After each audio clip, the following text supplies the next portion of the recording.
President, Vice President, kung ano-ano pinagtatanong nyo sa kanya. These questions never happened before.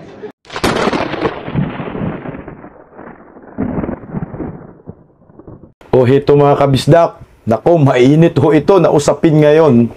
Ito ay tungkol sa nangyayaring komosyon sa Kongreso, sa nangyayaring hearing tungkol sa Office of the Vice President budget. Kasi si Kong Marcolita gusto na niyang matapos sana itong budget hearing sa OVP. Kaso ang problema, itong mga kongresista, mga bataan ni Tambaluslos, ay gusto pang mamersonal kay Inday Sara.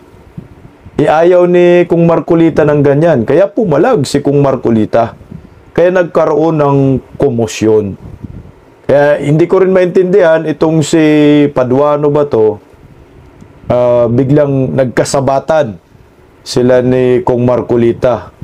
At muntikan pa maghatakan at nagrepere pa dyan si Garin. Grabe no? Ang pangit ng Kongreso ngayon under Marcos admin sa pamumuno ni Tambaluslos. Dalawang version po ito ng video na ipipliko. At bahala na po kayo magusga kung ano po ang nangyayari at bahala na po kayo tumingin sa kanila kung sino ba yung tama at mali. Panoorin po natin yung isang version ng video diyan sa nangyayaring komosyon sa Kamara. Office of the President, Vice President, kung ano-ano pinagtatanong nyo sa kanya. These questions never happened before. That is the one I'm explaining to you. It did not happen before. Now, ang tanong ko po, ba't nangyari po nung nakarap, nangyayari na naman ngayon? We are talking of the office, that the person. Motion was introduced. You may not like the person, you may not like her presence here, but you have to respect the office of the Vice President. That is all. Because that is guided by the tradition. Kahapon po, kagaya po na sinabi nila, wala nang pinagtanong sa Office of the President, and that is correct. That is in line with that tradition.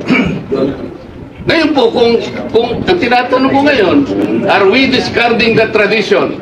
And is this committee authorized to discard a well-kept tradition? O kaya nga, then why are we intending to ask questions na naman at pinatawag nyo na naman kung sino-sino dito?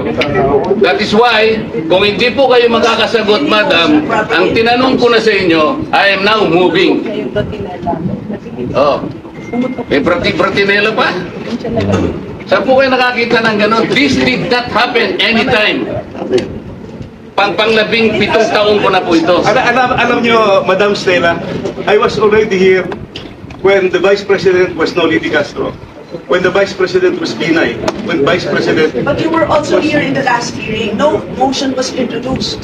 Yun na nga, kasi question na kagad eh. Walang man lang... No, we can read the records. No, we did not introduce. Nag-motion siya ngayon. But it's... Parliamentary mula. Parliamentary mula. The first thing is that is the manifestation of Congressman Dante Marcolita, and it should be answered by the members. If the motion, then after that, Marcolita will vote that motion. Hindi ba nga nasagot eh? Will we let just Marcolita to speak? And then move to the motion? Sagutin muna. Sagutin muna yung point niya. The chair will answer. Yes, you can introduce a motion, but have a member introduce it. No. Before we move a motion, parliamentary lang ka. The rulings of the chair form parts of the precedence of this committee and of the House. So you have to answer the question. Sagutin muna. Yes. Then saka mag-move. Yun. Move. Okay, settle. Yes. Rulings of the chair form parts of the rules because it will set a precedent. So if we will set a precedent now that we are discarding traditional parliamentary courtesy, no, goodbye parliamentary courtesy. Wala na tayong parliamentary courtesy next hearings.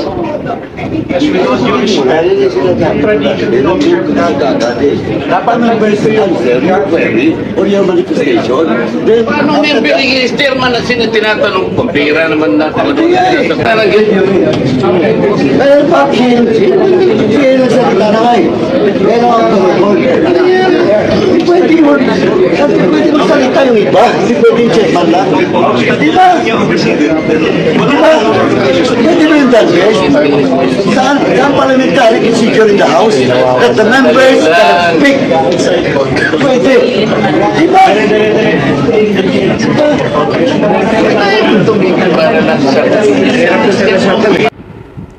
Ayan ho, nagkaroon na ho ng kumusyon dyan sa Office of the Vice President budget hearing.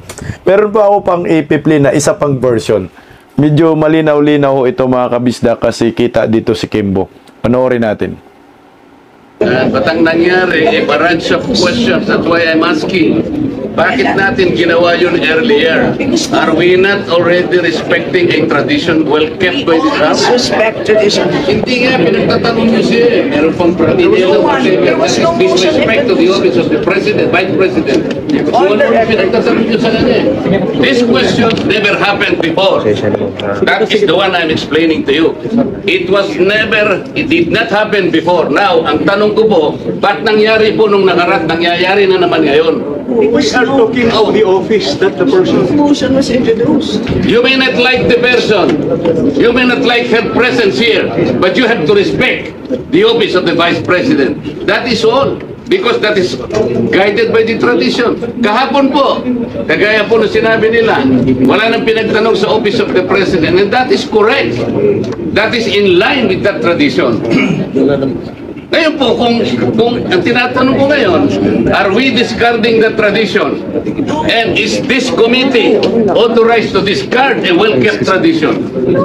So kaya nga, then why are we intending to ask questions na naman at pinatawag nyo na naman kung sino-sino dito? That is why, kung hindi po kayo makakasagot, madam, ang tinanong ko na sa inyo, I am now moving.